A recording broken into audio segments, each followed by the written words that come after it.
제 이름은 한소영이에요. 올해 33살입니다.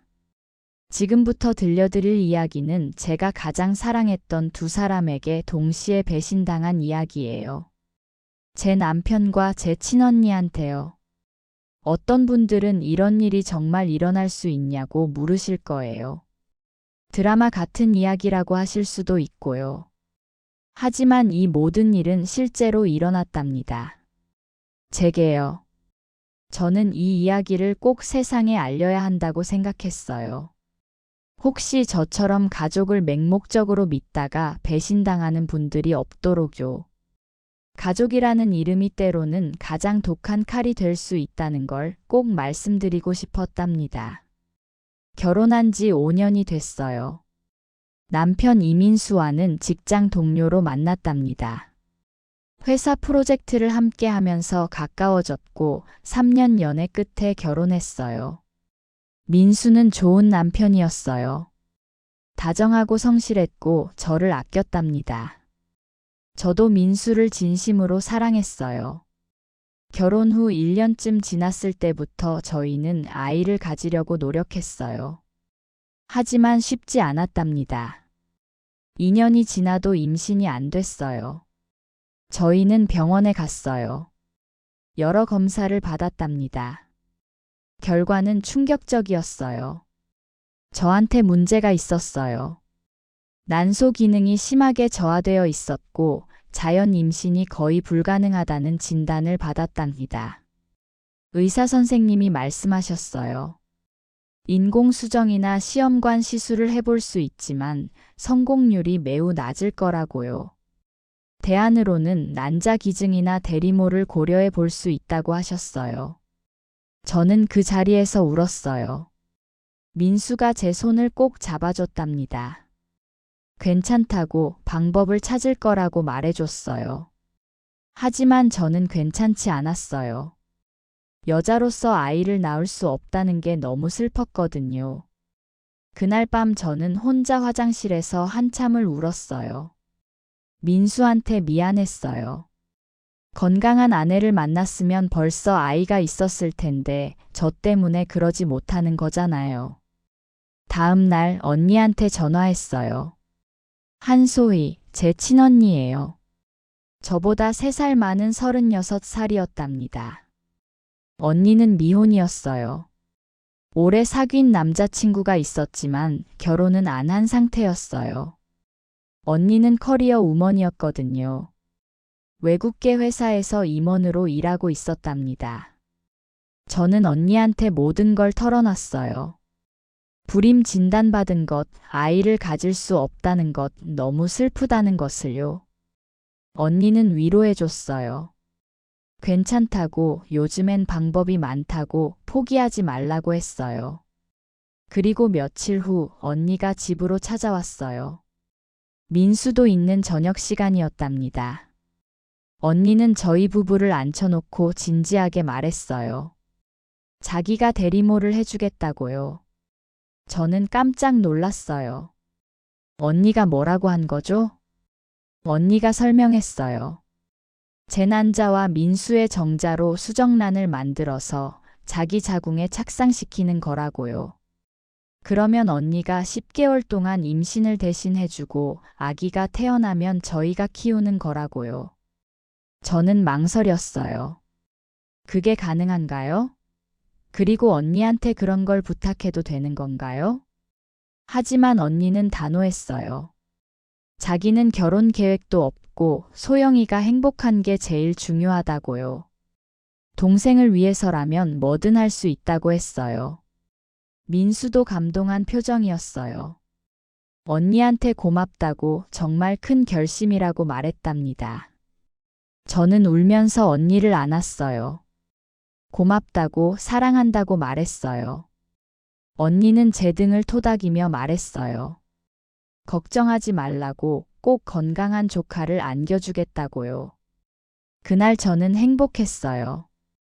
세상에서 제일 좋은 언니가 있다고 생각했답니다. 다음 주부터 저희는 본격적으로 준비를 시작했어요. 병원에 가서 상담을 받았어요. 의사 선생님은 대리모 시술에 대해 자세히 설명해 주셨어요. 법적으로는 한국에서 대리모가 금지되어 있지만 가족 간에는 암묵적으로 이루어지는 경우가 있다고 하셨어요. 다만 법적 문제가 생길 수 있으니 신중해야 한다고 경고하셨답니다. 저희는 괜찮다고 했어요. 언니니까 문제 없을 거라고요. 시술 일정이 잡혔어요.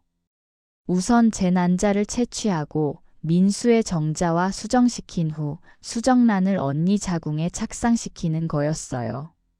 시술 전 한 달 동안 저는 호르몬 주사를 맞았어요. 난자를 많이 만들기 위해서였답니다. 너무 아팠어요. 매일 배에 주사를 놓는데 멍이 들고 붓고 그랬어요. 언니도 호르몬 치료를 받았어요. 자궁 내막을 두껍게 만들어서 착상이 잘 되게 하는 거였대요. 드디어 시술 날이 왔어요. 저는 수면 마취 후 난자를 채취했어요. 12개가 나왔다고 했어요. 민수는 같은 날 정자를 제공했고요. 병원에서 난자와 정자를 수정시켰어요. 사흘 후 수정란 5개가 만들어졌다는 연락을 받았답니다. 의사 선생님은 그중 가장 건강한 수정란 2개를 언니 자궁에 이식했어요. 이제 2주일을 기다려야 했어요. 임신이 됐는지 확인하려면요. 그 2주일은 정말 길었어요. 매일매일이 초조했답니다. 저는 매일 언니한테 전화했어요. 몸 상태가 어떤지 불편한 건 없는지 물었어요. 언니는 괜찮다고 했어요. 조금 피곤하긴 한데 견딜만 하다고요. 민수도 언니를 많이 챙겼어요. 언니가 좋아하는 음식을 사다 주고 영양제도 챙겨줬답니다. 저는 민수가 고마웠어요. 언니한테 잘해주니까요. 2주일 후 드디어 임신 테스트를 했어요. 3사람 다 병원에 갔답니다. 의사 선생님이 초음파를 보더니 웃으셨어요. 그리고 말씀하셨어요.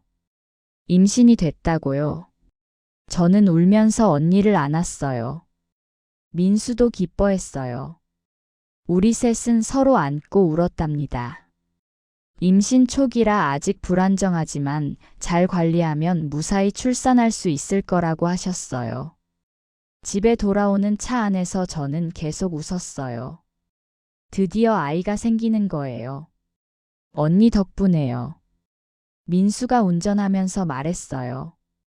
언니한테 정말 빚졌다고 평생 잊지 못할 거라고요. 언니는 뒷자리에서 웃었어요. 괜찮다고 가족인데 당연한 거라고요. 그날 저녁 저희는 축하 파티를 했어요. 집에서 삼겹살을 구워 먹었답니다. 언니는 임산부니까 술은 못 마시고 대신 주스를 마셨어요. 저는 정말 행복했어요. 세상에서 제일 좋은 언니와 제일 좋은 남편이 있는 게요. 하지만 저는 그때 몰랐어요. 이게 지옥의 시작이라는 걸요. 임신 2개월이 됐어요. 언니의 입덧이 시작됐답니다. 저는 매일 언니 집에 가서 돌봐줬어요. 죽도 끓여주고 토하면 등을 쓸어주고요. 민수도 자주 언니를 찾아갔어요. 퇴근 후에 언니 집에 들러서 필요한 게 없는지 확인하고 오곤 했답니다. 어느 날 저는 민수한테 말했어요. 언니가 우리 집으로 이사 오면 어떻겠냐고요. 그럼 제가 더 잘 돌볼 수 있을 것 같다고요. 민수가 좋은 생각이라고 했어요. 저희 집에 방이 하나 더 있으니까 괜찮을 거라고요. 저는 언니한테 제안했어요. 언니는 처음엔 부담스러워했지만 제가 계속 설득해서 결국 동의했답니다. 임신 3개월 때 언니가 저희 집으로 이사 왔어요. 그때부터 저희 셋은 함께 살기 시작했어요. 아침에는 제가 언니와 민수를 위해 아침을 차렸고 저녁에는 셋이 함께 식사했답니다. 처음 한 달은 평화로웠어요. 언니는 회사를 휴직했고 집에서 쉬었어요. 저는 회사 다니면서 퇴근 후 언니를 돌봤고요. 민수도 많이 도와줬어요. 주말에는 언니를 위해 요리도 해주고 과일도 깎아줬답니다. 저는 고마웠어요. 민수가 언니를 잘 챙겨주니까요. 역시 좋은 사람이라고 생각했어요. 하지만 임신 4개월쯤 됐을 때부터 뭔가 이상한 점들이 보이기 시작했어요. 첫 번째는 민수와 언니가 자주 단둘이 외출한다는 거였어요. 산부인과 검진 때마다 민수가 따라갔거든요. 처음엔 당연하다고 생각했어요. 아기 아빠니까 검진을 확인하고 싶은 거겠죠. 하지만 검진이 아닌데도 둘이 나가는 일이 많아졌어요. 언니가 산책하고 싶다고 하면 민수가 따라가고 언니가 외식하고 싶다고 하면 민수가 데려가고요. 저는 이상하다고 생각했지만 크게 신경 쓰지 않았어요. 민수가 언니를 잘 챙겨주는 건 좋은 일이니까요. 두 번째는 둘 사이의 분위기였어요. 뭔가 너무 편해 보였어요. 민수는 언니한테 농담도 자주 하고 웃기려고 노력했어요. 언니도 민수한테 편하게 대했고요. 처음엔 그냥 가까워진 거라고 생각했어요. 함께 사니까 자연스러운 거겠죠. 하지만 어느 순간부터 뭔가 선을 넘는 것 같았어요. 민수가 언니 어깨를 툭툭 치는 것, 언니가 민수한테 기대는 것, 둘이 눈 마주치면 웃는 것. 저는 불안했어요. 하지만 제 생각이 이상한 거라고 스스로를 다독였답니다. 언니와 민수가 무슨 일이 있겠어요? 언니는 제 친언니고 민수는 제 남편인데요. 세 번째는 민수의 핸드폰이었어요. 민수는 예전엔 핸드폰을 아무렇게나 두고 다녔어요. 비밀번호도 제가 알았고요. 하지만 언니가 이사 온 후부터 민수가 핸드폰을 항상 들고 다니기 시작했어요. 화장실 갈 때도, 자리 뜰 때도요. 그리고 비밀번호를 바꿨어요. 어느 날 제가 물었어요. 왜 비밀번호 바꿨냐고요. 민수가 대답했어요. 회사에서 보안 교육 받았다고 정기적으로 바꾸래서 바꿨다고요. 그럴듯한 변명이었어요. 저도 의심하지 않았답니다. 하지만 지금 생각해보면 그때부터 이미 시작된 거였어요. 임신 5개월이 됐어요. 언니의 배가 많이 불러왔답니다. 저는 언니 배를 보면서 행복했어요. 저희 아기가 자라고 있는 거니까요. 하지만 동시에 질투도 났어요. 언니가 아기를 느끼잖아요. 뱃속에서 움직이는 걸요. 저는 그럴 수 없는데요. 어느 날 저는 언니한테 물었어요. 태동이 느껴지냐고요. 언니가 웃으며 말했어요. 느껴진다고, 신기하다고요. 그리고 제 손을 잡아 배에 올려줬어요. 저는 언니 배를 만지면서 울컥했어요. 제 아기인데 제가 직접 느낄 수 없다는 게요. 언니가 저를 안아줬어요. 괜찮다고, 소영이 아기라고, 자기는 그냥 빌려준 것뿐이라고요. 저는 고개를 끄덕였어요. 언니가 고맙다고 말했답니다. 그날 저녁 저는 민수한테 말했어요. 성별 확인하러 가자고요. 다음 검진 때 알 수 있을 거라고요. 민수가 좋다고 했어요. 함께 가자고요. 다음 주 검진 날 저희 셋은 함께 병원에 갔어요. 의사 선생님이 초음파를 보여주셨어요. 화면에 아기가 보였답니다. 작고 귀여웠어요. 선생님이 말씀하셨어요. 여자아이라고요. 저는 기뻤어요. 딸이에요. 저희 딸. 민수도 웃었어요. 언니도 기뻐했고요. 병원을 나오면서 저희는 딸 이름을 뭘로 지을까 얘기했어요. 민수가 예쁜 이름들을 제안했답니다. 그런데 주차장으로 가는데 저는 뭔가를 깜빡한 게 생각났어요. 병원에 서류를 두고 온 거예요. 저는 민수와 언니한테 먼저 차에 가 있으라고 하고 혼자 병원으로 돌아갔어요. 서류를 찾아서 다시 주차장으로 왔는데 민수의 차가 보였어요. 그런데 차 안을 보니 이상했어요. 민수와 언니가 앞자리에 나란히 앉아 있었어요. 그리고 손을 잡고 있었어요. 저는 숨이 멎는 것 같았어요. 뭔가 잘못 본 걸까요? 가까이 가서 다시 봤어요. 분명했어요. 민수가 언니 손을 꼭 잡고 있었고 언니는 민수를 보며 웃고 있었어요. 저는 차 문을 열었어요. 두 사람이 깜짝 놀라며 손을 놨답니다. 저는 아무렇지 않은 척 물었어요. 뭐 하고 있었냐고요. 민수가 대답했어요. 아무것도 아니라고 그냥 태동 느껴보라고 언니가 자기 손을 배에 올려줬다고요. 그럴듯한 변명이었어요. 하지만 제가 본 건 손을 배가 아니라 서로 잡고 있는 거였는데요. 저는 의심했지만 확신은 없었어요. 그냥 제가 이상하게 본 걸 수도 있으니까요. 집에 돌아와서도 저는 계속 그 장면이 생각났어요. 손 잡고 있던 모습이요. 하지만 스스로를 다독였어요. 과민 반응이라고요. 언니와 민수가 무슨 일이 있겠냐고요. 그날 밤 저는 잠을 제대로 못 잤어요. 계속 불안했거든요. 다음 날부터 저는 민수와 언니를 더 유심히 지켜봤어요. 그리고 점점 더 많은 이상한 점들을 발견했답니다. 민수가 언니한테만 특별한 음식을 사다 주는 것. 언니가 민수한테 애교 부리듯 말하는 것. 둘이 눈 마주치면 저를 피하는 것. 저는 확신할 수 없었지만 뭔가 잘못되고 있다는 느낌이 들었어요. 그리고 결정적인 순간이 왔답니다. 임신 6개월째 되던 주말이었어요. 저는 회사 야유회가 있어서 이틀 동안 집을 비웠어요. 민수와 언니만 집에 남았답니다. 야유회는 재미있었어요. 하지만 계속 집이 걱정됐어요. 언니가 불편한 건 없을까? 민수가 잘 챙겨주고 있을까요?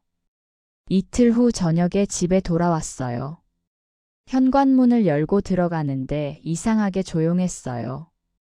불도 꺼져 있었고요. 거실로 들어갔는데 아무도 없었어요. 언니 방도 비어 있었고요. 민수 방으로 갔어요.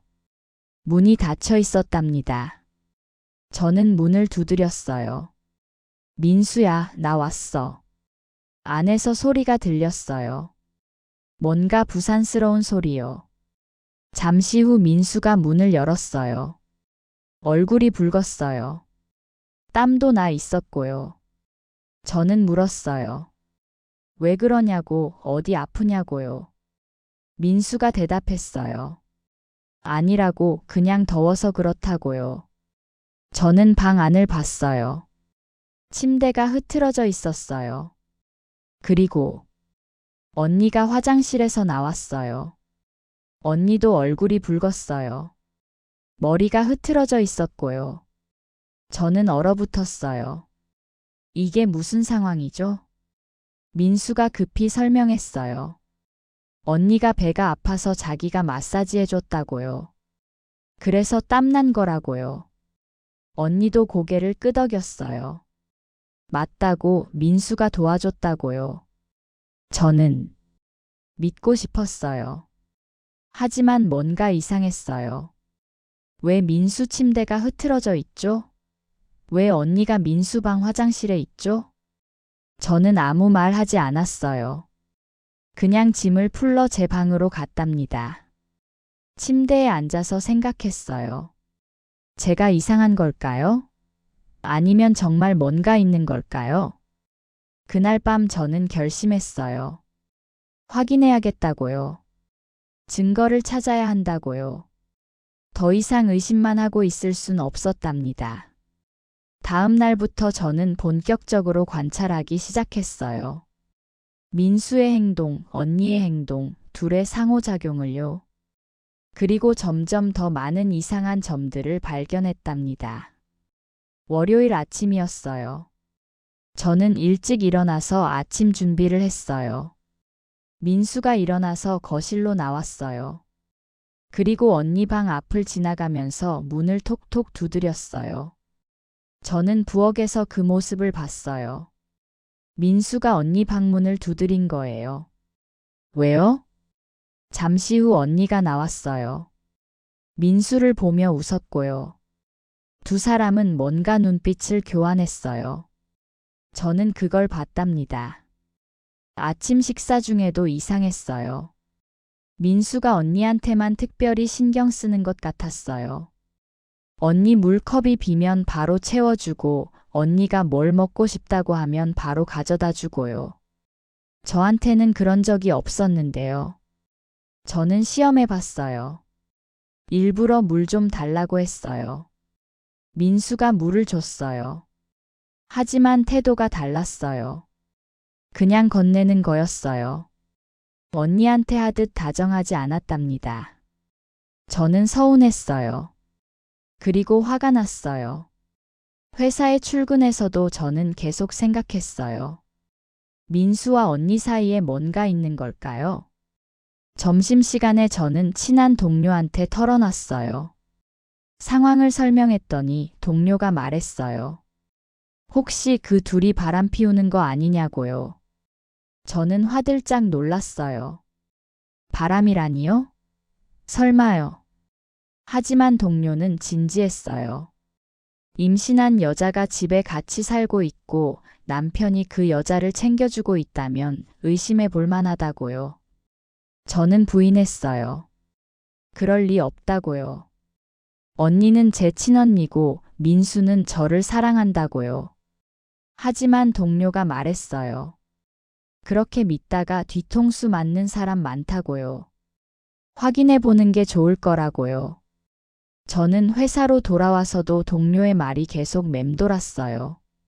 퇴근 후 집에 갔어요. 민수는 아직 안 왔고 언니만 있었어요. 저는 언니한테 물었어요. 민수가 언니한테 잘해주냐고요.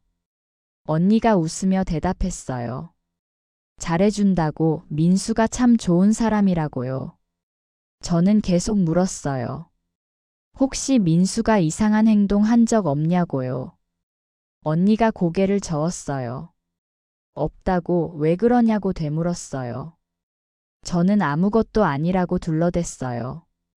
그냥 궁금해서라고요. 하지만 언니의 표정이 묘했어요. 뭔가 숨기는 것 같았답니다. 그날 밤 민수가 늦게 들어왔어요.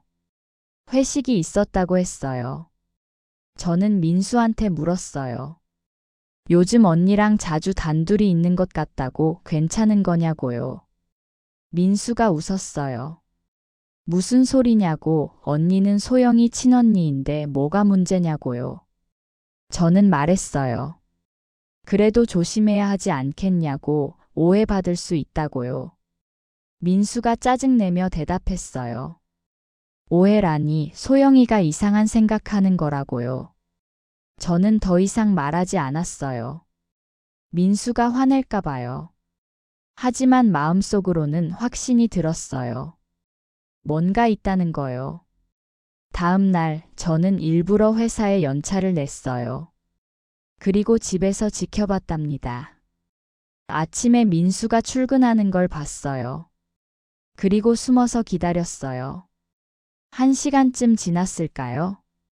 언니가 방에서 나왔어요. 그리고 핸드폰으로 누군가와 통화를 시작했어요. 저는 몰래 들었어요. 언니가 말했어요. 아까 잘 갔냐고요. 그리고 웃었어요. 상대방이 뭐라고 했는지는 모르겠지만 언니의 목소리가 달콤했어요. 언니가 계속 말했어요. 오늘 점심 때 나올 수 있냐고요. 만나고 싶다고요. 저는 소름이 돋았어요. 언니가 누구랑 통화하는 거죠? 통화가 끝나고 언니는 샤워를 했어요. 그리고 예쁘게 화장을 하고 외출 준비를 했답니다. 정오쯤 언니가 나갔어요. 저는 몰래 따라갔어요. 언니는 근처 카페로 갔어요. 그리고 안에 들어갔답니다. 저는 카페 밖에서 창문 너머로 봤어요. 언니가 누군가와 앉아 있었어요. 그 사람은 민수였어요. 저는 믿을 수 없었어요. 민수는 회사에 있어야 하는데요. 왜 여기 있죠? 두 사람은 커피를 마시며 웃고 있었어요. 민수가 언니 손을 잡았어요. 저는 눈물이 났어요. 정말이었어요. 두 사람이 정말 뭔가 있었어요. 저는 카페 안으로 들어갈까 고민했어요. 하지만 참았어요. 지금 들어가면 싸움만 날 거예요. 증거를 더 모아야 했어요. 확실한 증거를요. 저는 핸드폰으로 사진을 찍었어요. 두 사람이 손잡은 모습을요.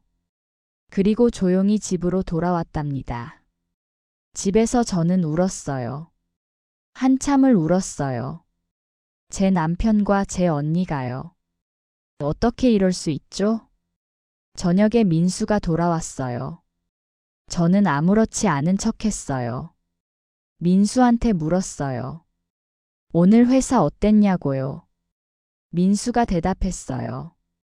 바빴다고 점심도 못 먹을 정도였다고요. 거짓말이었어요. 민수는 언니랑 카페에서 점심 먹었잖아요. 저는 더 확인하기로 했어요. 다음 날 저는 민수의 차를 살펴봤어요. 민수가 샤워하는 동안요. 차 안을 뒤졌어요. 뭔가 증거가 있을 것 같았거든요. 그리고 찾았어요. 조수석 밑에요. 언니의 귀걸이였어요. 진주 귀걸이요. 언니가 항상 끼고 다니는 거였답니다. 저는 귀걸이를 들고 집으로 들어갔어요. 그리고 민수한테 물었어요. 이게 뭐냐고요? 왜 언니 귀걸이가 당신 차에 있냐고요? 민수가 당황했어요. 그리고 대답했어요. 모르겠다고 아마 언니가 병원 갈 때 떨어뜨린 것 같다고요. 저는 믿지 않았어요. 언니가 마지막으로 민수 차 탄 게 일주일 전인데요. 귀걸이가 일주일 동안 거기 있었다고요? 민수는 변명을 계속했어요. 하지만 설득력이 없었어요. 저는 소리쳤어요. 거짓말하지 말라고요. 뭔가 숨기고 있다고요. 민수도 화를 냈어요. 왜 자꾸 의심하냐고 아무것도 아니라고요. 저는 울면서 말했어요.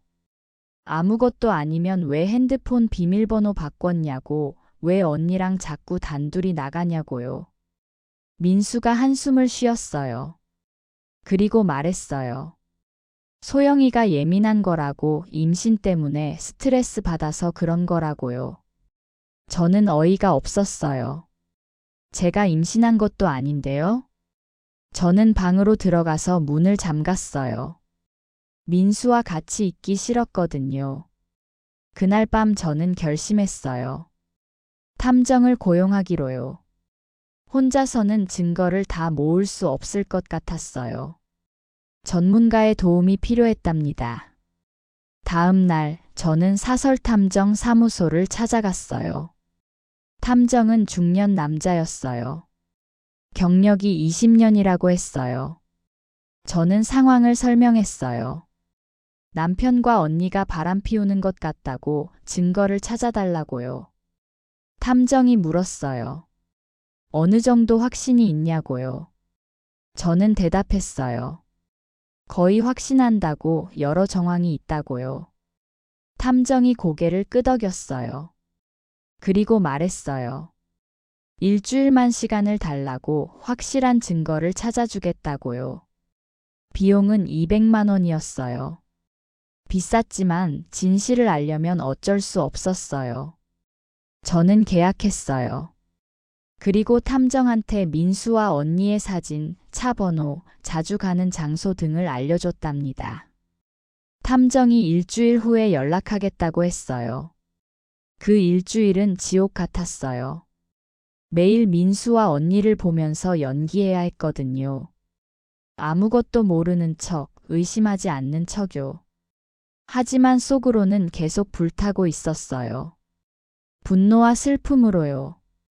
일주일 후 탐정한테서 연락이 왔어요.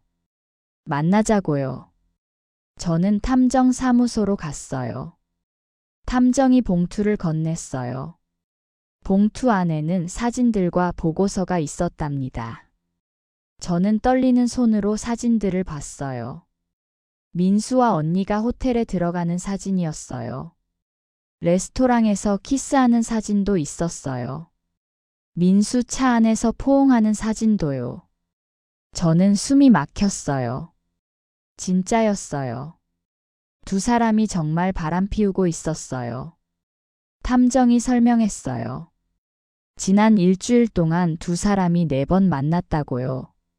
그중 2번은 호텔에 갔다고요. 저는 울었어요. 탐정 앞에서요. 탐정이 위로했어요. 힘들겠지만 증거는 확실하다고 이제 결정을 내려야 한다고요. 저는 물었어요. 이걸로 이혼 소송 이길 수 있냐고요. 탐정이 고개를 끄덕였어요. 충분하다고 위자료도 많이 받을 수 있을 거라고요. 저는 사진들을 가지고 집으로 돌아왔어요. 현관문을 여는데 손이 떨렸어요. 집에 들어가니 민수와 언니가 거실에 앉아 TV를 보고 있었어요. 웃으면서요. 저는 그들을 보며 생각했어요. 어떻게 저렇게 태어날 수 있죠? 어떻게 제 앞에서 웃을 수 있죠? 저는 방으로 들어갔어요.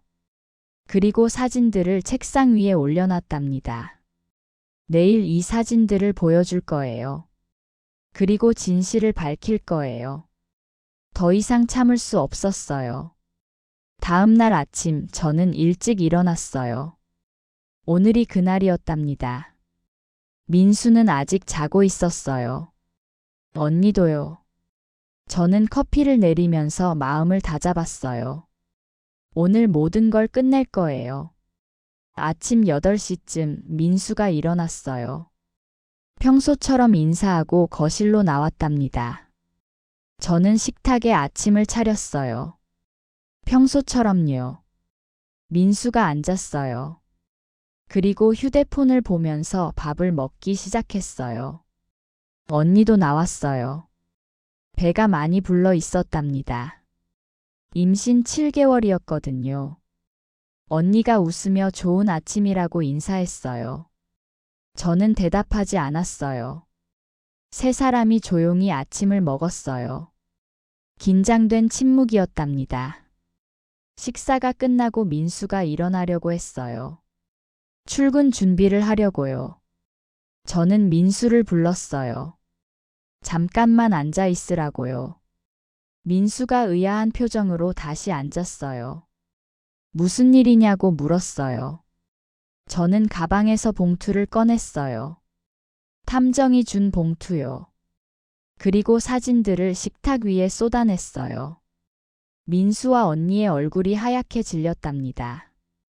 호텔에 들어가는 사진, 키스하는 사진, 포옹하는 사진들이 식탁 위에 펼쳐졌어요. 저는 차분하게 말했어요. 이게 뭐냐고요. 민수가 말문이 막혔어요. 입을 번긋거리기만 했답니다. 언니는 고개를 숙였어요. 아무 말도 하지 않았어요. 저는 계속 물었어요. 대답하라고요. 이게 뭐냐고요. 민수가 떨리는 목소리로 말했어요. 소영아, 이건. 저는 소리쳤어요.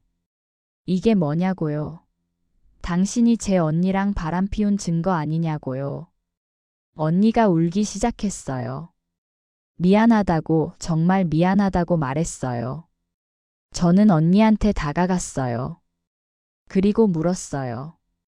언제부터냐고요. 언제부터 내 남편이랑 그런 짓을 했냐고요. 언니가 대답했어요. 6개월 전부터라고요. 임신하기 전부터라고요. 저는 충격받았어요. 6개월 전이면 대리모 얘기 나오기 전이에요. 그럼 처음부터 계획된 거였어요? 저는 민수한테 물었어요. 당신도 6개월 전부터냐고요. 민수가 고개를 끄덕였어요. 그리고 말했어요. 죄송하다고요. 저는 웃었어요. 죄송하다고요? 그게 끝이에요? 민수가 말했어요. 처음엔 그럴 생각 없었다고요. 하지만 언니랑 자주 만나다 보니 감정이 생겼다고요. 저는 언니한테 물었어요. 언니도 그래요? 감정이 생겼어요? 언니가 울면서 대답했어요. 그렇다고요. 민수를 사랑하게 됐다고요. 저는 어이가 없었어요. 사랑이라고요? 제 남편을 사랑한다고요? 언니가 계속 울었어요. 미안하다고, 정말 미안하다고요. 하지만 어쩔 수 없었다고요. 저는 소리쳤어요.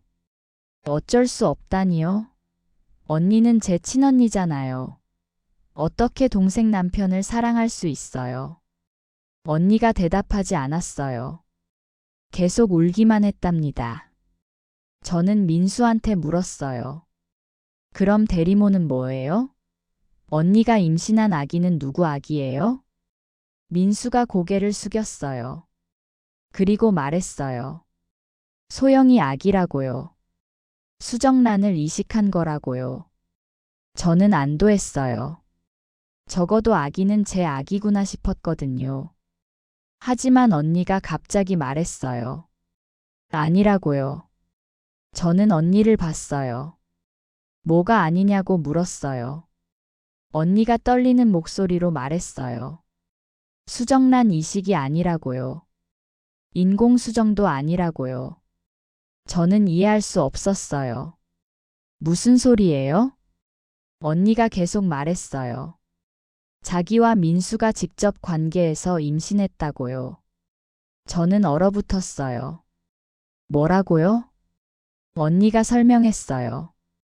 병원에서 수정란 이식받은 건 거짓말이라고요. 실제로는 민수와 관계를 맺어서 임신했다고요. 저는 믿을 수 없었어요. 그럼 언니 뱃속 아기는? 언니가 말했어요.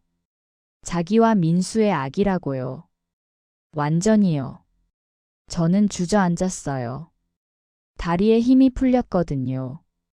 모든 게 거짓말이었어요. 대리모도, 수정란 이식도 다 거짓말이었어요.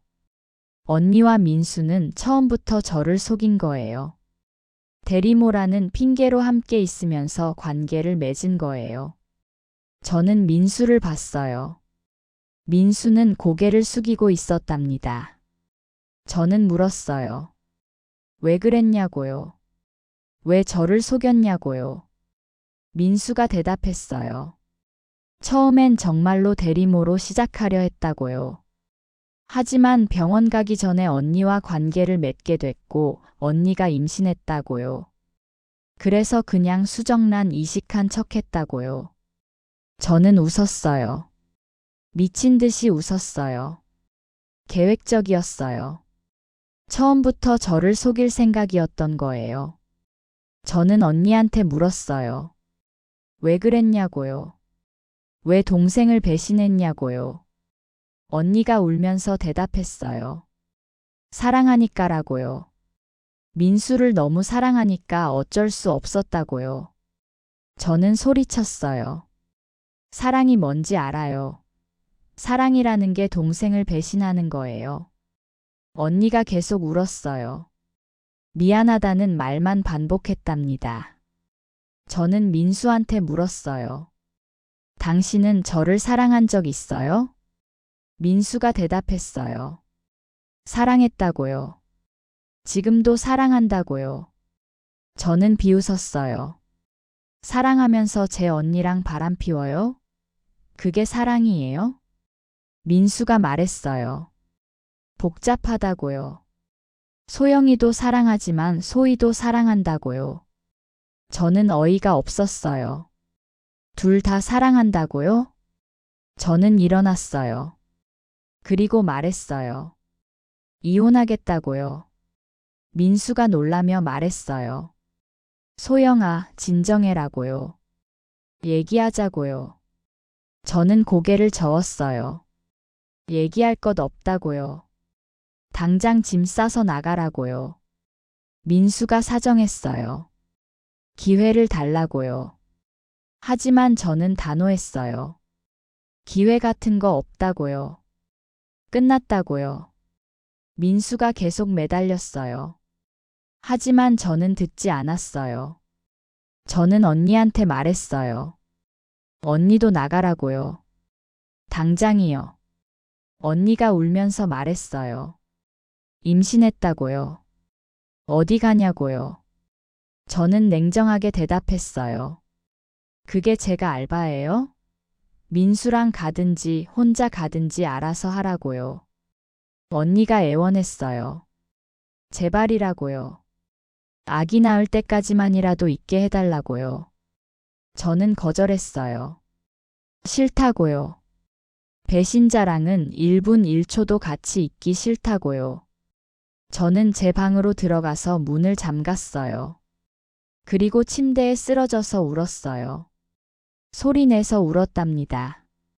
모든 게 무너졌어요. 제 결혼 생활, 제 가족, 제 신뢰가요. 1시간쯤 지났을까요? 밖에서 소리가 들렸어요. 민수와 언니가 짐을 싸는 소리였어요. 저는 귀를 막았어요. 듣고 싶지 않았거든요.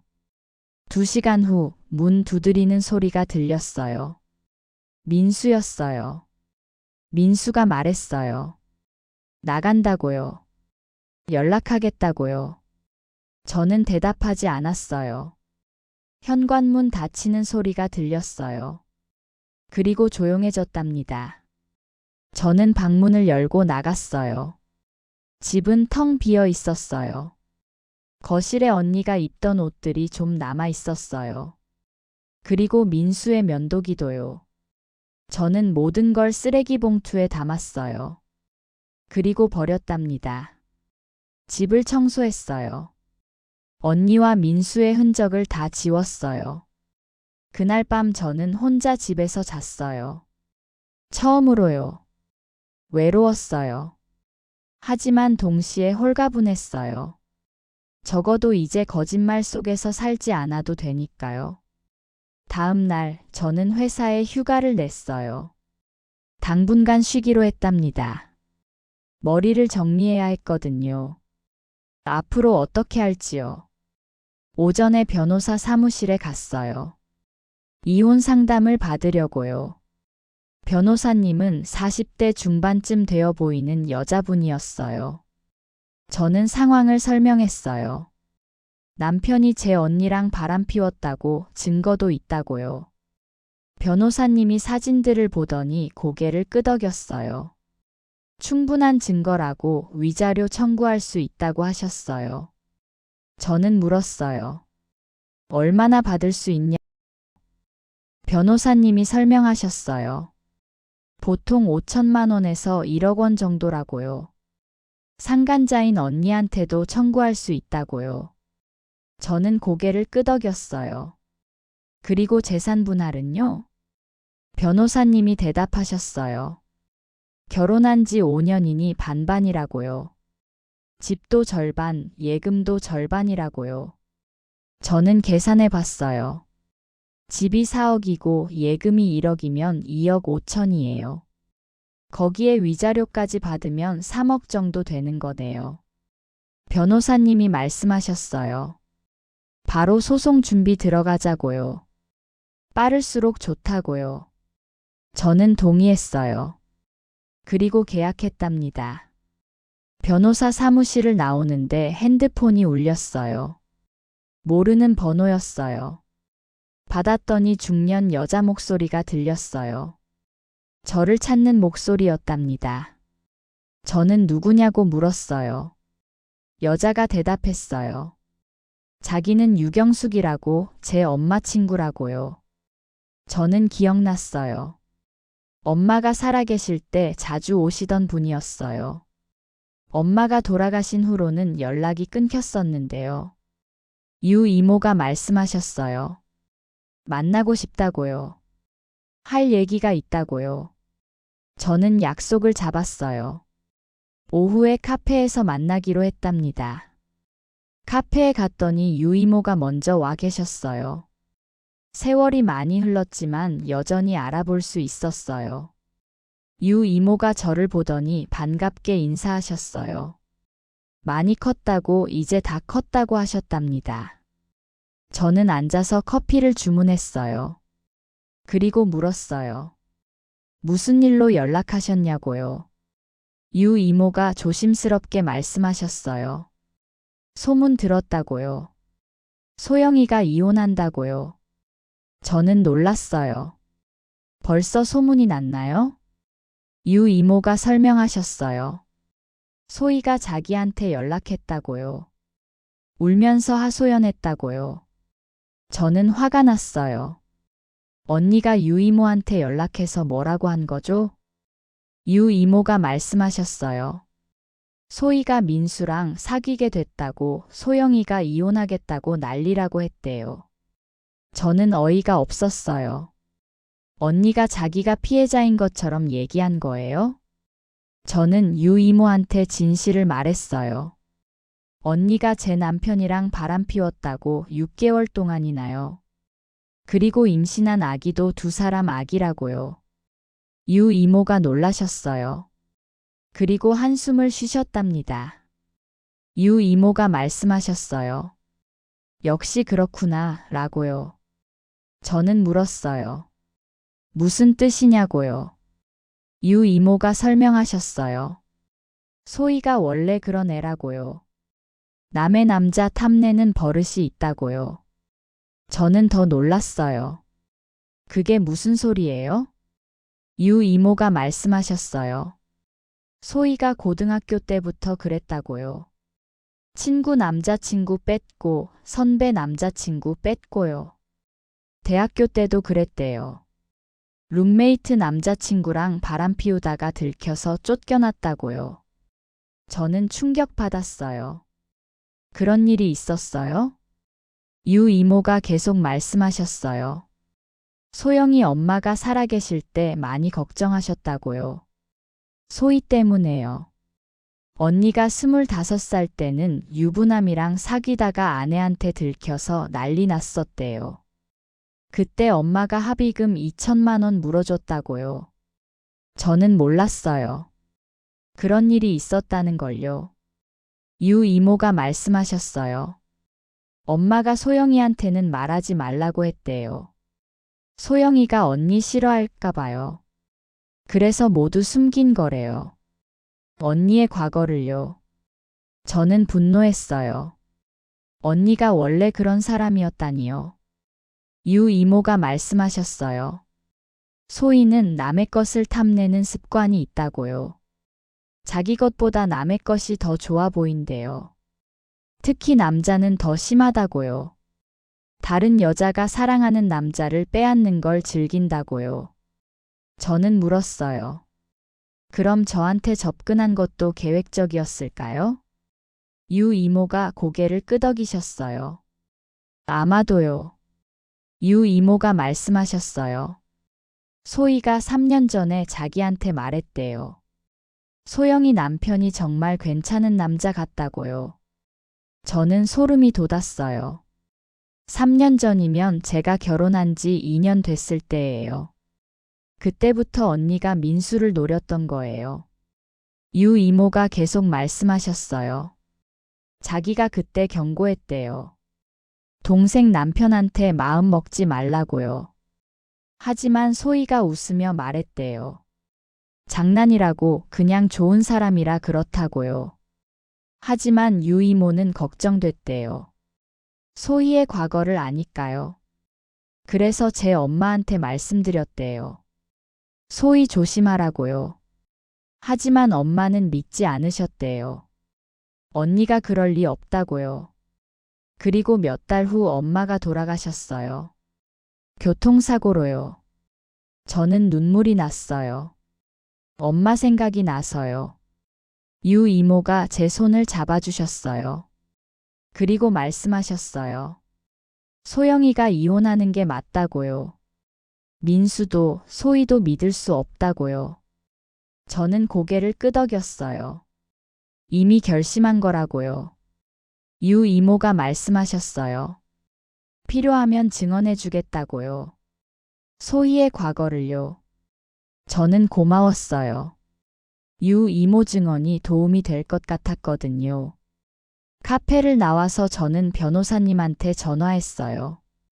유 이모 얘기를 전했답니다. 변호사님이 좋은 정보라고 하셨어요. 언니의 품행을 증명할 수 있다고요. 저는 집으로 돌아왔어요. 그리고 생각했어요. 언니가 원래 그런 사람이었구나. 평생 남의 것을 탐내고 빼앗고 그렇게 살았구나. 저는 바보였어요.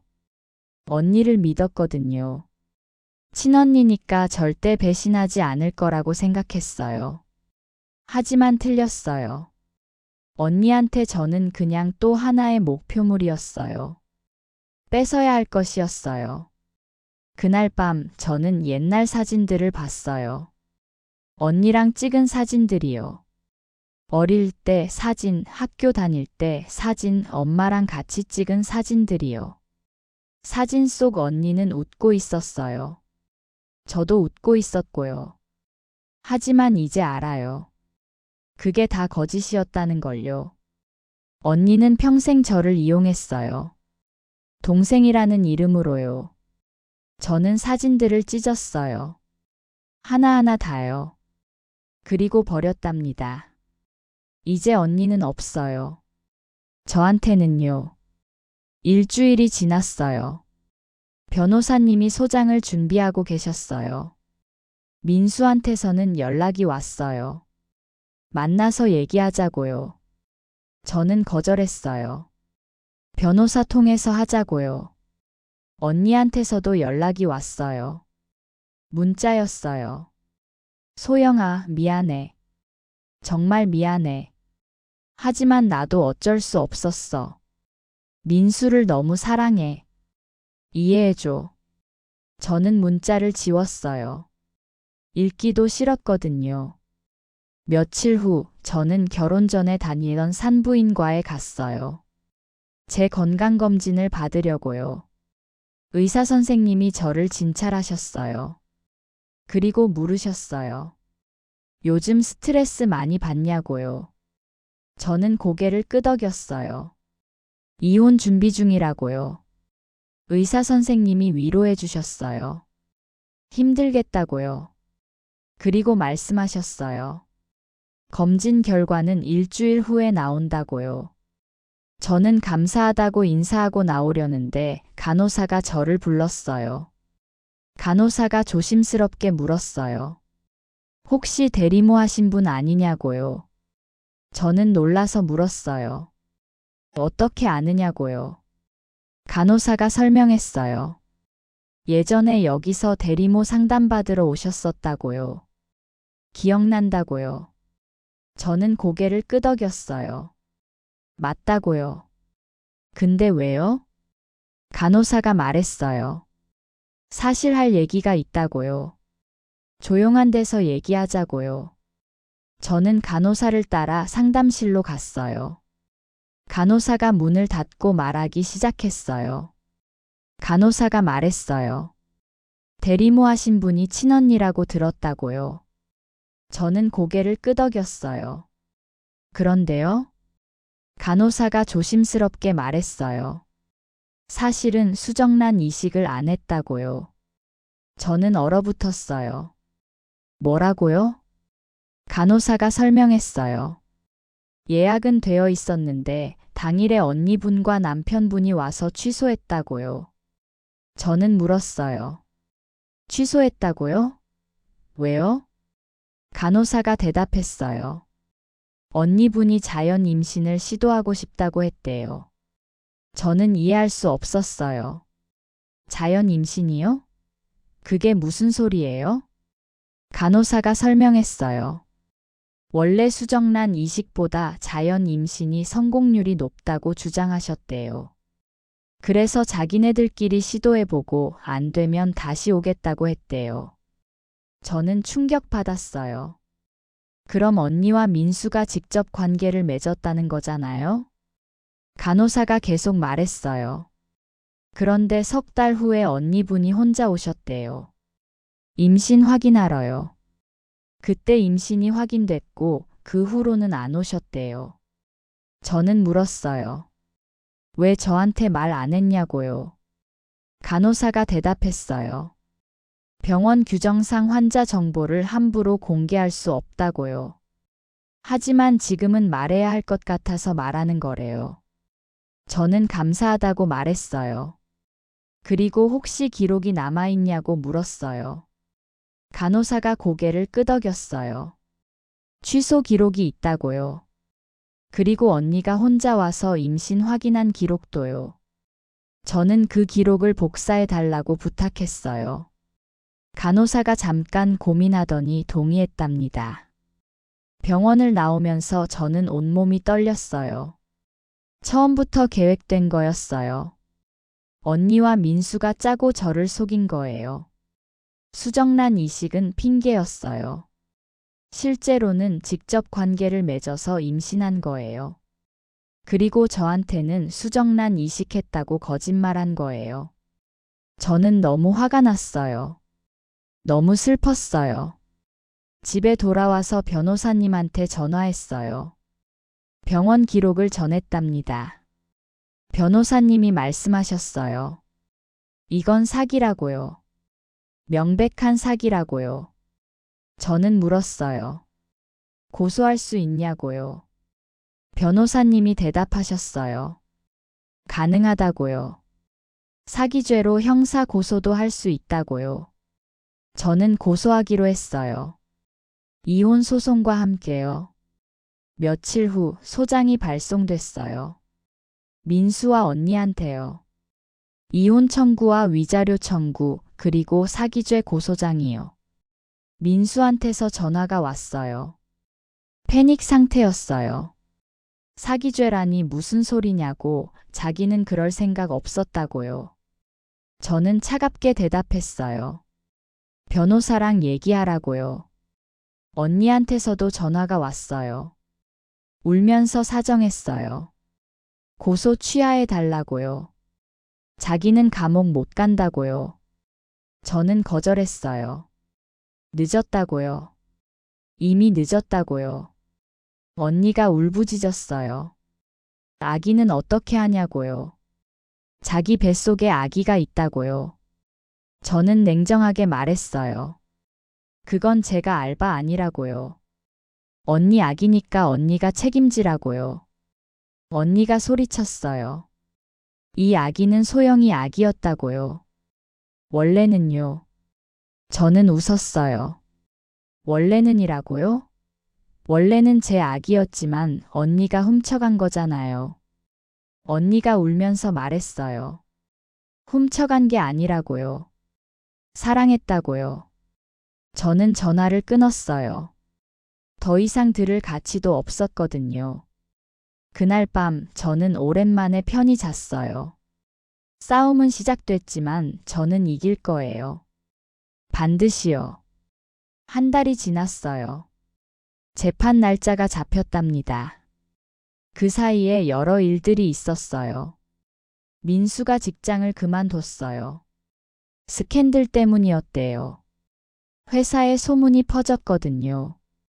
언니는 임신 8개월이 됐어요. 배가 많이 불렀답니다. 저는 새 직장을 알아보고 있었어요. 이혼 후에 경제적으로 독립해야 했으니까요. 재판 일주일 전이었어요. 민수한테서 문자가 왔어요. 만나자고요. 마지막으로요. 저는 고민했어요. 만나야 하나요? 하지만 궁금했어요. 민수가 뭐라고 할지요. 저는 동의했어요. 공개된 장소에서 만나기로 했답니다. 카페에서 만났어요. 민수는 많이 수척해져 있었어요. 민수가 저를 보더니 말했어요. 오랜만이라고요. 저는 대답하지 않았어요. 그냥 앉았답니다. 민수가 말하기 시작했어요. 정말 미안하다고요. 잘못했다고요. 저는 들었어요. 하지만 아무 감정도 느껴지지 않았어요. 민수가 계속 말했어요. 처음엔 소영이를 사랑했다고요. 지금도 사랑한다고요. 하지만 소희를 만나면서 혼란스러웠다고요. 두 사람 다 좋았다고요. 저는 물었어요. 그래서요? 그게 변명이에요? 민수가 고개를 숙였어요.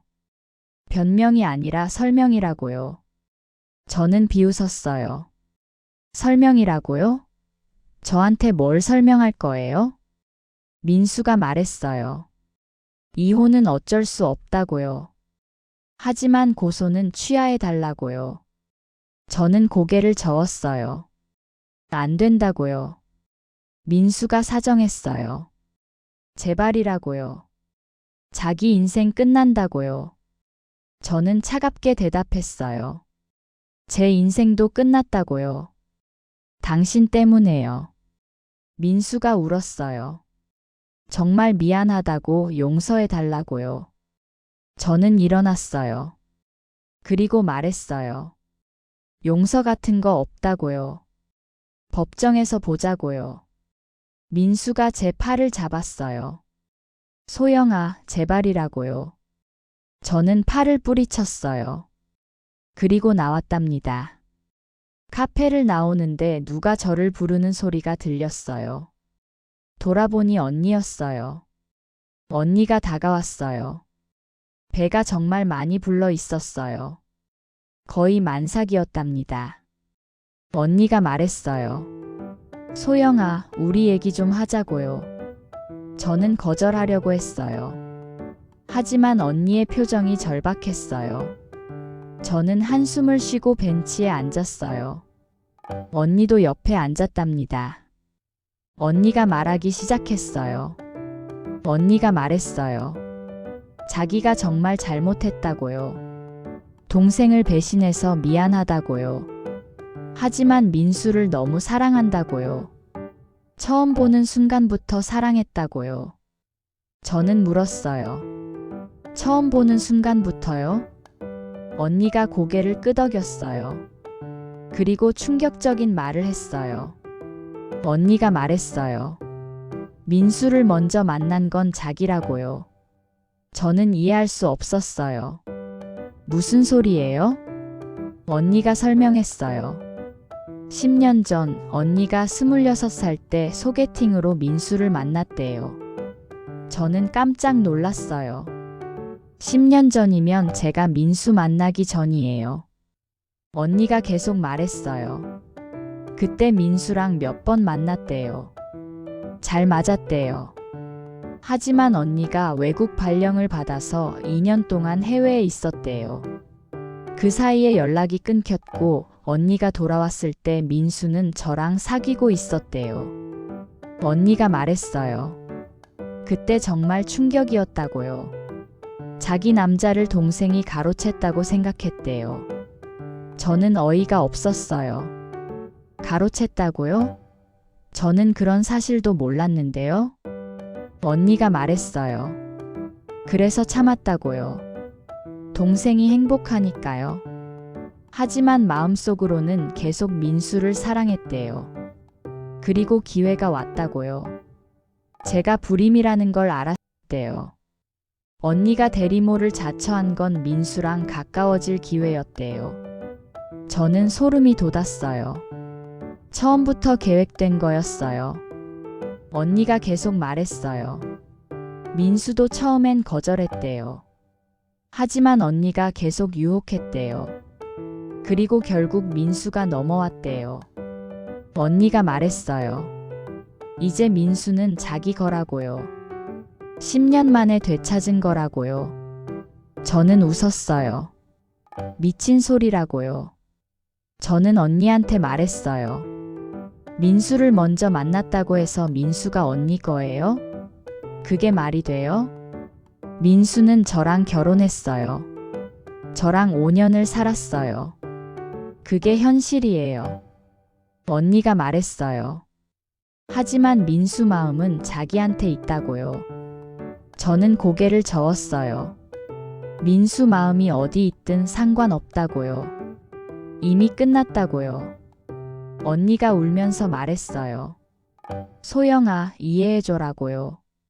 자기도 사랑할 권리가 있다고요. 저는 일어났어요. 그리고 말했어요. 사랑할 권리는 있지만 동생 남편을 사랑할 권리는 없다고요. 언니가 제 손을 잡았어요. 소영아, 제발 고소 취하해 달라고요. 아기 때문이라도요. 저는 손을 뿌리쳤어요. 그 아기는 제가 알 바 아니라고요. 언니가 소리쳤어요. 이 아기는 원래 소영이 아기였다고요. 저는 냉정하게 대답했어요. 원래는요. 하지만 지금은 언니 아기예요. 언니와 민수의 아기예요. 언니가 주저앉아서 울었어요. 사람들이 쳐다봤답니다. 저는 돌아서서 걸어갔어요. 뒤돌아보지 않았어요. 집에 돌아와서 저는 생각했어요. 언니의 말이 사실일까요? 민수를 먼저 만난 게요? 하지만 중요하지 않았어요. 설령 사실이라 해도요. 민수는 저를 선택했어요. 저랑 결혼했어요. 그리고 배신했어요. 그게 전부예요. 재판날이 왔어요. 저는 검은색 정장을 입고 법원에 갔답니다. 변호사님이 같이 가셨어요. 법정에 들어가니 민수와 언니가 앉아 있었어요. 민수는 정장을 입었고 언니는 인부복을 입었어요. 재판이 시작됐어요. 판사님이 들어오셨어요. 먼저 이혼 청구건부터 다뤘어요. 제 변호사님이 증거를 제출했어요. 탐정이 찍은 사진들, 호텔 출입 기록, 문자 메시지 복구본이요. 민수 변호사가 항변했어요.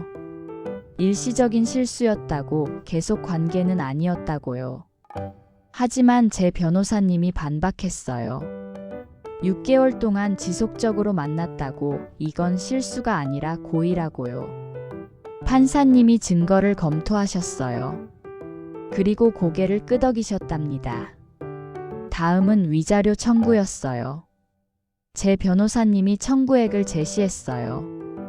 민수한테 1억, 언니한테 5천만 원이요. 민수 변호사가 항변했어요. 너무 과하다고요. 민수의 재산으로는 감당할 수 없다고요. 하지만 제 변호사님이 말씀하셨어요. 민수와 언니의 행위가 매우 악질적이라고 대리모라는 명분을 악용했다고요. 그리고 병원 기록을 제출했어요. 수정란 이식을 취소하고 자연 임신했다는 기록이요. 판사님이 놀라신 표정이었어요. 그리고 민수와 언니를 쳐다보셨어요. 민수가 당황했어요. 변호사와 속닥거렸답니다. 다음은 사기죄였어요. 검사님이 기소 내용을 설명했어요. 민수와 언니가 대리모라는 명목으로 원고를 기망했다고요. 실제로는 수정란 이식이 아니라 직접 성관계를 통해 임신했다고요. 그리고 병원비 명목으로 원고한테서 3천만 원을 받았다고요. 저는 그 돈을 까맣게 잊고 있었어요. 병원비랑 언니 생활비로 준 돈이요. 검사님이 말씀하셨어요. 이건 명백한 사기라고요. 민수 변호사가 항변했어요. 사기 의도는 없었다고요. 단지 방법이 바뀐 것뿐이라고요. 하지만 검사님이 반박했어요. 피해자 동의 없이 방법을 바꾸고 그 사실을 숨겼다면 사기라고요. 판사님이 잠시 휴정을 선언하셨어요. 휴식 시간에 저는 화장실에 갔어요. 그리고 언니와 마주쳤답니다. 언니가 저를 보더니 말했어요. 소영아, 제발 그만하자고요. 저는 대답하지 않았어요. 그냥 지나가려고 했어요. 하지만 언니가 제 앞을 막았어요. 그리고 말했어요. 언니가 말했어요. 자기가 아기 낳으면 소영이한테 주겠다고요. 저는 멈췄어요. 뭐라고요? 언니가 계속 말했어요. 이 아기를 소영이한테 주겠다고요. 그러니까 고소 취하해 달라고요. 저는 믿을 수 없었어요. 아기를 거래 조건으로 내놓다니요. 저는 언니한테 말했어요. 그 아기는 제 아기가 아니라고요. 언니와 민수의 아기라고요. 언니가 울면서 말했어요. 원래는 소영이 아기였다고요. 저는 소리쳤어요. 원래는이 뭐가 중요해요. 지금은 언니 아기잖아요. 사람들이 쳐다봤어요. 저는 화장실에서 나왔답니다. 재판이 재개됐어요. 증인 신문이 시작됐어요. 유경숙 이모가 증인으로 나오셨어요. 유 이모가 증언했어요. 언니의 과거를요. 언니가 고등학교 때부터 친구 남자친구를 탐내는 버릇이 있었다고요.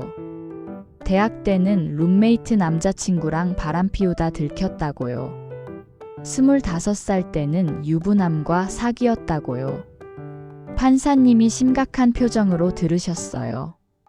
언니 변호사가 항변했어요. 과거 행적이 이번 사건과 무슨 관계냐고요. 하지만 제 변호사님이 반박했어요. 피고의 품행을 보여주는 거라고요. 다음 증인은 병원 간호사였어요. 간호사가 증언했어요. 언니와 민수가 수정란 이식을 취소했다고요. 그리고 언니가 혼자 와서 임신 확인했다고요. 민수 변호사가 반대 신문을 했어요. 하지만 효과가 없었어요. 기록이 명확했으니까요. 마지막으로 제가 증인석에 섰어요. 제 변호사님이 질문했어요. 피고들을 신뢰했냐고요. 저는 대답했어요. 완전히 신뢰했다고요. 남편이고 친언니니까요. 변호사님이 물었어요. 배신감이 어떠냐고요. 저는 울먹이며 대답했어요. 세상이 무너진 것 같다고요. 가장 사랑하는 두 사람한테 배신당했다고요. 판사님이 저를 보셨어요. 동정하는 표정이었답니다. 민수 변호사가 반대 신문을 했어요. 피고들이 진심으로 사랑한다면 어떻게 할 거냐고요. 저는 대답했어요. 사랑이 배신을 정당화하지 않는다고요. 재판이 끝났어요. 판사님이 일주일 후에 선고하겠다고 하셨어요.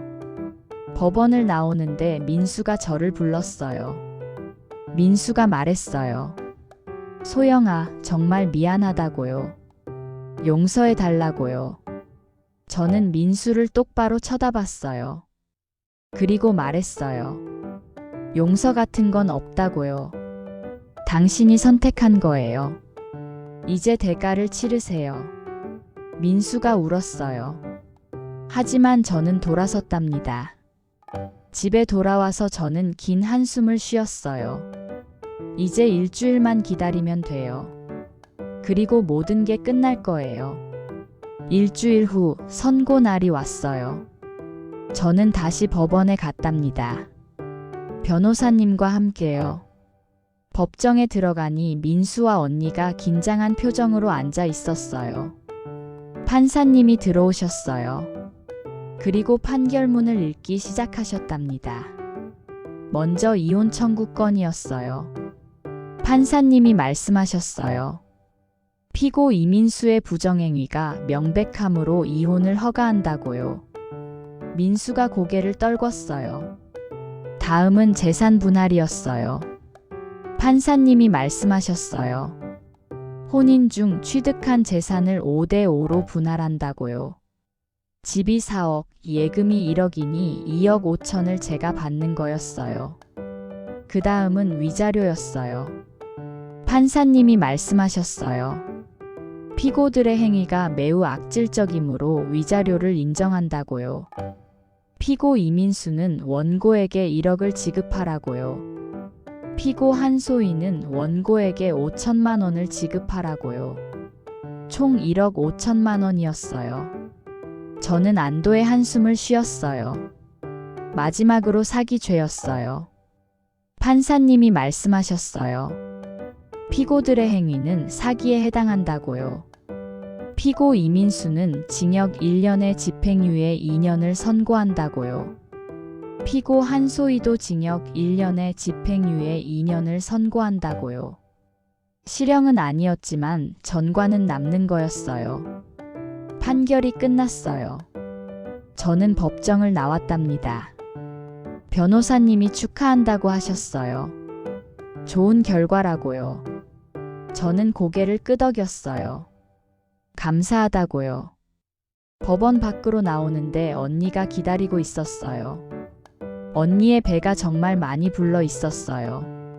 출산 예정일이 얼마 안 남은 것 같았답니다. 언니가 저한테 다가왔어요. 그리고 말했어요. 언니가 말했어요. 소영아, 정말 미안하다고요. 평생 후회하면서 살 거라고요. 저는 대답했어요. 후회해도 늦었다고요. 이미 끝난 거라고요. 언니가 울면서 말했어요. 아기가 태어나면 소영이한테 보여주고 싶다고요. 저는 고개를 저었어요. 그 아기는 제가 볼 이유가 없다고요. 언니가 말했어요. 이 아기는 원래 소영이 아기였다고요. 저는 단호하게 말했어요. 원래는 중요하지 않다고요. 지금 그 아기는 언니와 민수의 아기라고요. 제가 알바 아니라고요. 언니가 주저앉아서 울었어요. 소영아, 소영아 하면서요. 저는 돌아서서 걸어갔어요. 뒤돌아보지 않았답니다. 한 달 후 저는 새 직장을 구했어요. 작은 회사였지만 분위기가 좋았어요. 집도 이사했어요. 예전 집에는 추억이 너무 많았거든요. 새로 시작하고 싶었답니다. 어느 날 유경숙 이모한테서 연락이 왔어요. 소희가 딸을 낳았대요. 건강하게 태어났다고요. 저는 특별한 감정이 들지 않았어요. 그냥 그렇구나 싶었답니다. 유 이모가 물으셨어요. 아기 보러 갈 거냐고요. 저는 고개를 저었어요. 안 간다고요. 그 아기는 저랑 상관없다고요. 유 이모가 한숨을 쉬셨어요. 그리고 말씀하셨어요.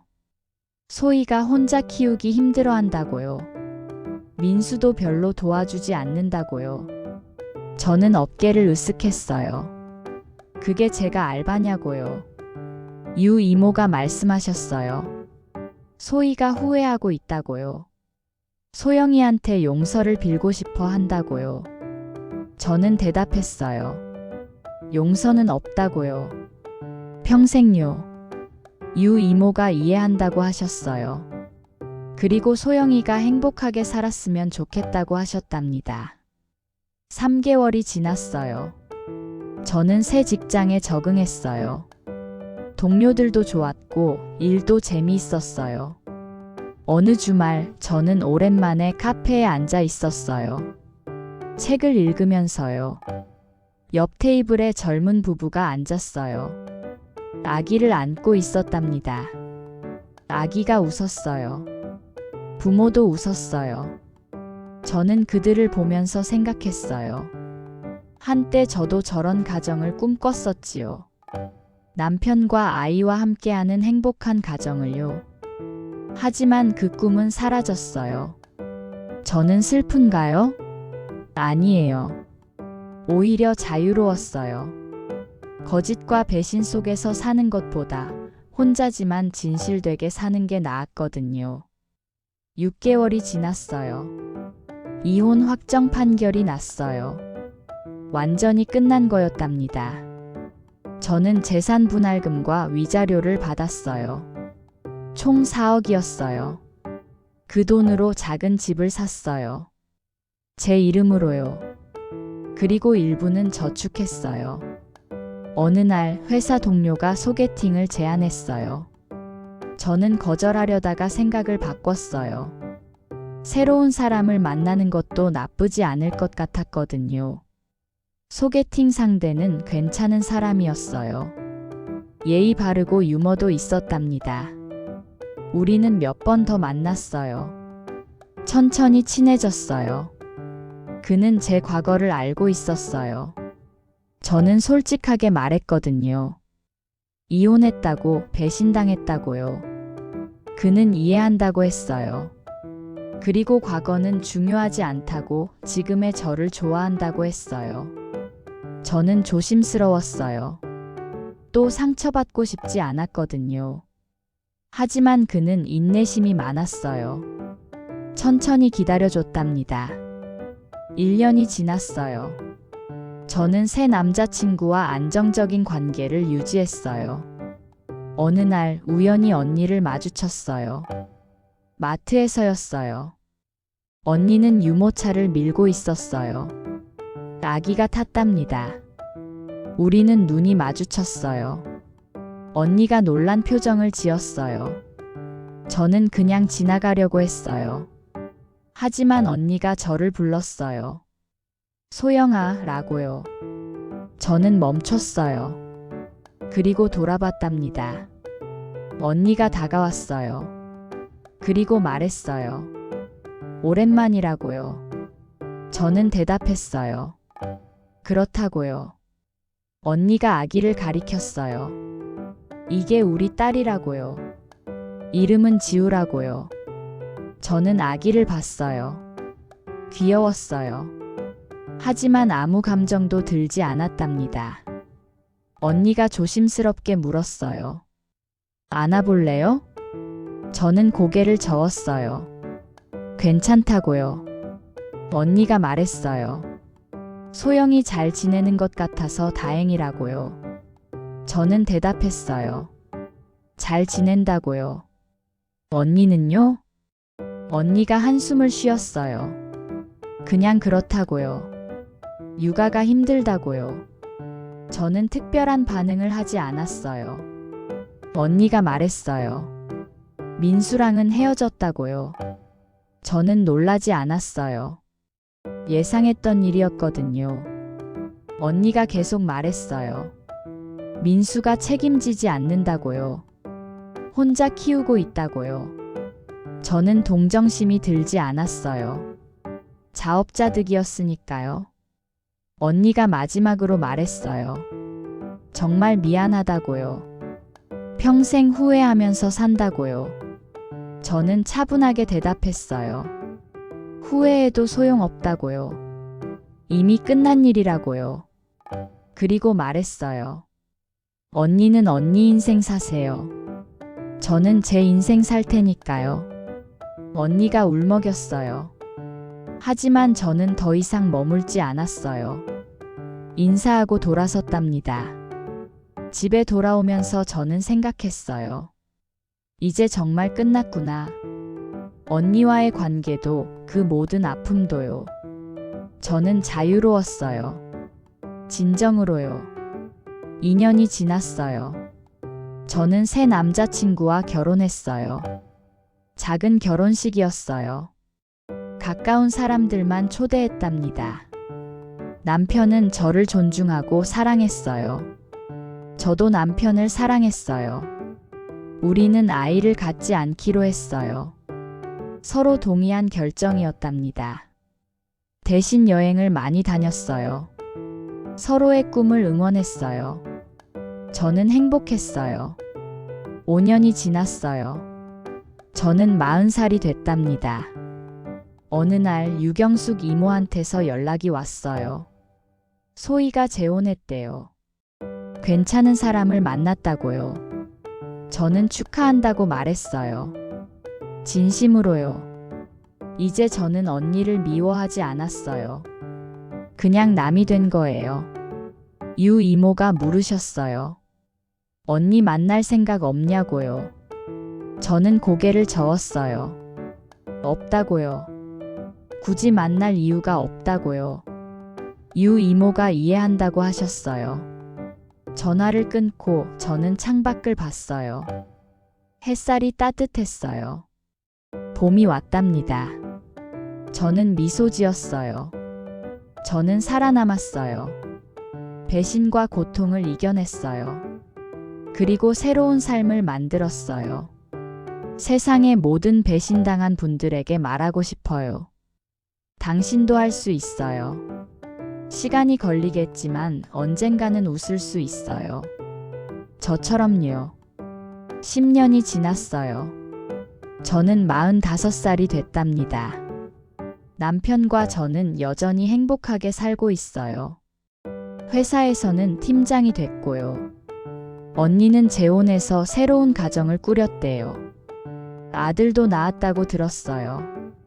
민수는 재혼하지 못했대요. 혼자 산다고 들었어요. 저는 그들의 삶에 관심이 없어요.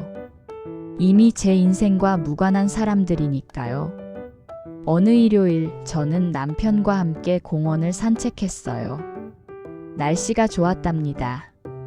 햇살이 따뜻하고 바람이 시원했어요. 남편이 제 손을 잡았어요. 그리고 말했어요. 행복하냐고요. 저는 고개를 끄덕였어요. 행복하다고요. 정말로요. 남편이 웃었어요. 자기도 행복하다고요. 우리는 계속 걸었어요. 함께요.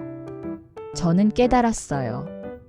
가족이라는 이름이 때로는 독이 될 수 있지만 진정한 가족은 혈연이 아니라 마음으로 만들어지는 거라는 걸요.